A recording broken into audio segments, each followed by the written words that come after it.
This video is brought to you by Advanced Gaming Supplements. Guys, in case you couldn't tell, I've been a bit burnt out as of late, which is why I'm glad I have Advanced Gaming Supplements, the world's first nootropic supplement that'll help you stay on your game. I'm rocking with their Focus flavor Blue Tropical Ice, and not only does it taste great, it gives me all the energy I need to still suck at video games. It has no sugar, no fillers, and unlike the subject of today's video, it won't make you crash. So if you'd like to try some for yourself, head to advance.gg and use my code EPEarlyAccess to get 30% off your order. Again, that's code EPEarlyAccess at advance.gg. 360 race wins, 10 series championships, and 6, soon to be 7 inductees to the NASCAR Hall of Fame. That's the resume of a particular group of Cup Series drivers that we're going to talk about today. What do they have in common? Well, not much. Some are old, some are young, some champions, others not. Some really good, others The only place these guys would all fit together would be in the Breakfast Club, so why are they here? Why lump them all together in a weird mishmash of proficiencies and personalities? Well, there's actually a 9th piece to this puzzle. This guy, who, in my opinion, achieved a feat far greater than any of those aforementioned. Because all at once, not over the course of his career, but in a single year, he managed to have all of these winners, all of these champions, all of these Hall of Famers gunning for his head. Brad, what the fuck did you do?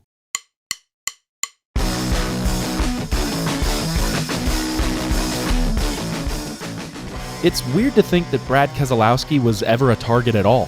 In the beginning, he was just a wily young racer trying to stick it to the big dogs, and nowadays he's the veteran car owner, seeing the sport into the future. So what happened in between? Well, when I said wily, I meant wily. He had no qualms about bending some sheet metal and trading some paint to get his way.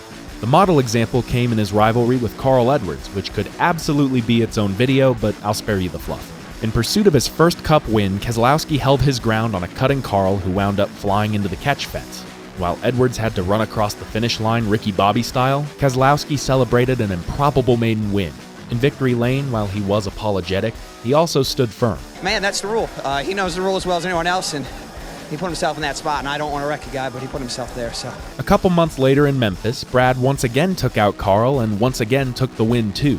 And Carl, at this point, was a little fed up. You know, if it is that that's how we're going to race, then that's how we'll race. And if he wants it to be exciting for the fans, I can make it exciting. Well, early the following year in Atlanta, history repeated itself, and Carl made good on his warning. 3 strikes, you're out. And the 99 has turned over Brad Keselowski. And we have a caution. My goodness. I don't know if I'm okay. This is going to be down to the wire. Whoa! Touch. He's spun out. Carl gets into Keselowski. Carl Edwards will win. That's it. Checkered flag. I just hope Keselowski's okay here. That was a hard hit, guys. I'm sick and tired of this. I'll get my own damn uniform back out and take care of this. He ain't going to kill my boy. Thankfully, NASCAR stepped in before they could kill each other, and as far as we know, they've never had another problem. Of course, there was also Brad's run-ins with Kyle Busch, although those were pretty one-sided. Busch wrecked him once, wrecked him twice, tried to wreck him thrice, and all he got in return was a booty tap and this timeless classic. Brad Keselowski, driver of the Penske Racing Dodge. Kyle Busch is an ass. Never gets old, but if there was ever a fracas that foreshadowed Brad's future, it was his feud with Denny Hamlin. At this point in 2008 in Charlotte, the still young Hamlin tried showing the younger Keselowski his place by knocking in his left front fender while under caution. This triggered some extracurricular activity from the boss, Dale Jr., and an all-out melee between their two pit crews. And believe it or not, this is not the last time this exact scenario will happen, so stay tuned. You throw a rock, I'm going to throw a concrete block back. So don't impress me by having your whole crew over here. You know, bring the driver over here and let us talk about it. In the year after, Keselowski took out Hamlin again, and as had been the case with Carl, Denny finally had enough. You think that NASCAR needs to get involved with Brad now at this point? No, I'll take care of him. It's no biggie. I got him. There you go. Keselowski's around. Whoop! Right off the front bumper of Denny Hamlin. Keselowski goes around.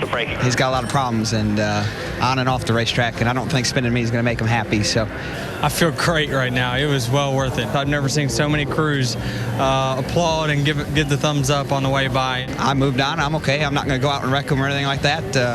Just going to go out and do my own thing. While Brad said he was over it, there's no denying the impact this had on him. This happened during the championship race, a championship Brad could have won, but because of Denny, he would wind up in third behind Kyle Busch and Carl Edwards. Damn. Of course, a talent like Brad's could only spend so many years in the doldrums, and once he took the reins of the fabled Blue Deuce, he started to lock in. He was winning races, he was a contender, and in 2012 he even shocked the world by beating Jimmy Johnson to win the Cup Series championship, something that all three of his prior, more seasoned rivals hadn't even done themselves. All of a sudden, Brad had some serious bragging rights, but they didn't help him in the succeeding season, as he could only manage one victory that came way too late, as he had already failed to qualify for the 2013 chase for the Cup. It was just the second time ever that the defending champ didn't make the chase, and said Keselowski, "There's no one more frustrated than me. You can expect a much better Blue Deuce when we get to Daytona in..." Well, he wasn't lying. After opening up the year with back-to-back third-place finishes, he cashed out early with a win in Vegas and an automatic lock in the chase to boot. Locked in the chase early. I don't have to hear that crap all year about not being in the chase. Then the two crews seemed to take their foot off the gas, as while Brad continued to qualify well, he wouldn't return to the podium for another 10 weeks, and within that time, he had some beef. The first fight came at the Paperclip, Martinsville, where during the opening round of pit stops, he collided with Casey Kane, who was trying to get to his pit stall from the third lane, but that's not who he was mad at. Bewilderingly, he seemed to direct his ire toward Kurt Busch, who was just trying to pass by when Brad squeezed him in the wall. Now they're side by side, and it's on, heading for turn 3, and it's off again. Despite his left side door going through the ringer, Kurt Busch still hung on to win this race, his first win in almost 3 years, so when reporters tried to egg him into a contentious response, he was having none of it. If he was standing right next to you in the garage right now, what would you say to him? You clowns trying to egg us on isn't going to do anything. All right, my apology. No doubt about that. The last chapter is yet to be written there. Let's get back to the race. So yeah, despite Brad quite literally asking for it, nothing really came of this, but Keselowski himself wasn't done. A couple weeks later at Richmond, Brad led most of the early running, but found himself in a hornet's nest in the closing laps. This is just vintage NASCAR racing. 4 guys under a blanket racing as hard as they can, but Keselowski took exception to Matt Kenseth, slowing him up and allowing his teammate Joey Logano to slip by for the win. Watch this. The two just brake checked the 20 right there. And Brad Keselowski, he was upset. That's him walking over to Matt Kenseth. In brake checking Kenseth on the backstretch, Keselowski also inadvertently involved 2 other drivers that otherwise couldn't have cared less. And that's also not the last time that will happen, so stay tuned. Get over it. That's all I can tell him. Still early in the season, things were clearly heating up, but as Brad seemed to cool off, the results seemed to improve. After being as low as 11th in the points, he notched 3 more victories, including the regular season finale at where else but Richmond, to secure the first seed in the first ever NASCAR playoffs, entering the first round with a 3-point cushion to second place, Jeff Gordon. Oh yeah, let's talk about Jeff Gordon, because it's been a crazy year for him as well. Even at the ripe old age of 43, in his 22nd straight season of Cup racing, he is still as good as ever. Still winning, still dominating, and if the playoffs weren't a thing, he would still be leading the points, but he's also finished second. Like, a lot. And in Chicago, he would have to suffer a second consecutive second to the 2 car. A lot of 2s there. But the script would flip a couple weeks later in Dover, and just like that, we had our 2 frontrunners, Keselowski and Gordon, easily the title favorites, but there were still 7 races left, including a race at NASCAR's home track. If the regular season is a slow cooker, then the playoffs are a wood-fire oven, and they were about to reheat a long-frozen beef. So the story goes, while under caution, Hamlin swerved into the 2 car, this time screwing up his right front fender. And on the ensuing restart, both of them dropped like rocks, with Keselowski getting the worst end of the deal. Yeah, I'm after the race. Y'all just be ready. He once again sought vengeance after the race was over, but in the process, also once again involved more people than he needed to. And while doing that, Keselowski runs into the back of Tony Stewart, so then this.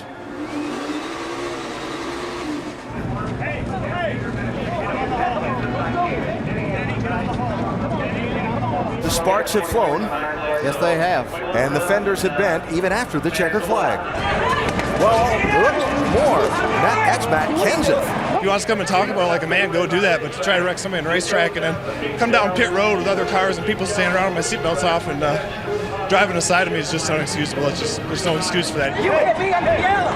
You hit me under yellow. Obviously, there was some built-up animosity towards Brad. I better hold the rest of my thoughts back to myself.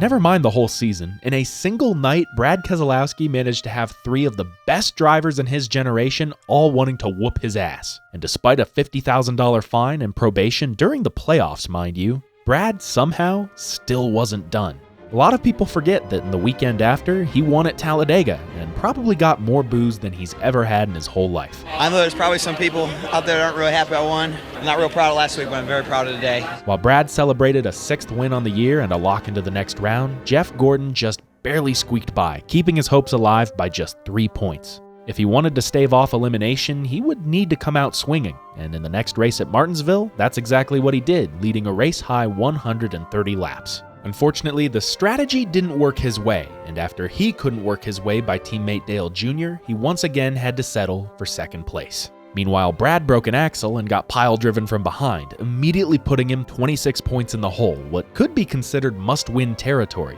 Both had their own reasons to feel antsy, but desperation breeds chaos, and it stands to reason that Brad's biggest brawl of the year would come where everything is bigger.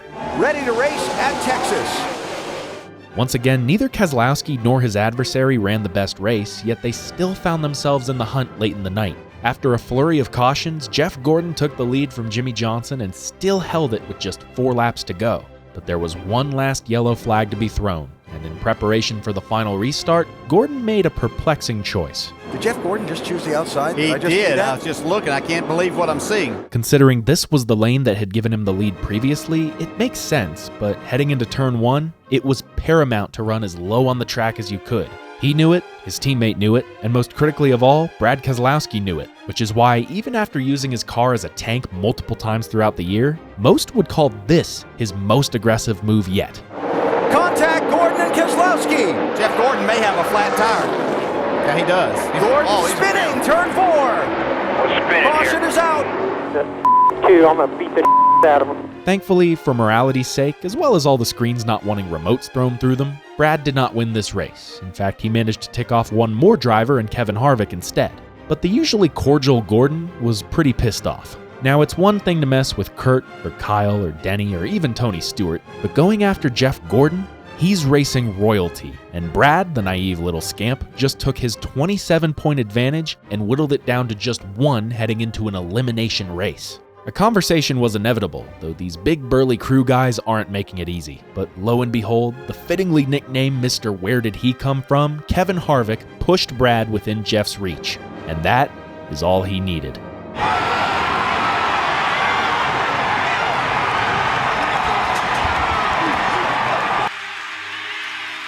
He's just a dipshit, you know? I mean, the way he races, I don't know how he's ever won a championship. I mean, that's why everybody's fighting him and running him down, and so proud of my team. And I'm proud of Jimmy Johnson for winning that race, not letting that little you-know-what win that race. Oh, my God. If you know Jeff Gordon, you know that he's never spoken like this about anyone. He's usually quite optimistic. You could chalk it up to him just being a bitter old man, or maybe a time traveler who knew that this would end his championship hopes. But personally, I don't think it's that. Jeff had been around long enough and been on both ends enough to know that in the game of revenge, nobody wins. And boy did that ring true here. Neither Brad nor Jeff would even get the chance to fight for the cup, as with a gut-wrenching 8th runner-up on the year, Gordon finished 1 position shy in Phoenix. Keselowski, on the other hand, finished several spots short, and was forced to quietly close out the year as the best of the rest, what could have been a championship-caliber run in Miami. This season would prove to be the winningest year of Brad's career, and if he had just kept his nose clean, it absolutely could have been more, but that's not what it'll be remembered for. 2014 was a year of great racing, stiff competition, standout performances, and the year that Brad Keselowski lost his marbles. Yeah, he had some run-ins in the years before, but in the years after, he's been mostly clean, only occasionally wrecking people as opposed to bi-weekly. Hell, remember that blood feud he had with Kyle Busch back in the day? Well, now here they are doing a commercial together, and I don't think this line was a coincidence. Is there anything you want to know? Yeah. Does Denny ever win that championship? It feels weird to say after everything we've just seen, but Brad Keselowski is one of the cleanest drivers in the field. If you look at his body of work over the last 2 decades, you'll see that he is as respectable as they come. if not for that 1 year. A year that his need to rebound from an abysmal Cup defense collided with a burning yearning for respect, and created an absolute weapon that, if nothing else, at least made for some must-watch TV. I don't think we'll ever see a rampage like this again, but just remember, don't hit him under yellow. You hit me under yellow! You hit me under yellow! Hey, thanks for watching my video. For more racing content, click the vid on the left, and if you'd like to check out my new sports channel, click the video on the right. Go ahead, click one. I won't judge, but you should probably hurry up. Decide, please. Make a choice. Hurry up, the video's about to end.